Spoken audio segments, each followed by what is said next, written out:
paggamit guys ng peeling lotion sa parang umpik-ipik na din sa mukha.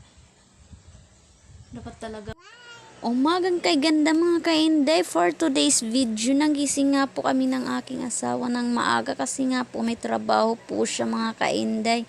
Ayan po, ako po ay nagluto na ng aming kakainin ngayong umaga mga kainday habang yung asawa ko ay nakaupo. Nag-uusap sila ng aking anak habang ini-enjoy nila yung pagkain ng biskwit nga mga kainday kasi nga po may galing Maynila nga po mga kainday, kaya yan tinitikman nila yung bigay nilang binigay na biskwit sa amin mga kainday kasi nga po minsan lang po kasi kami makatikim nito.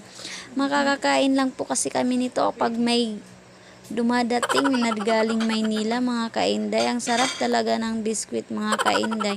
Talaga mga kainday, lalo na pag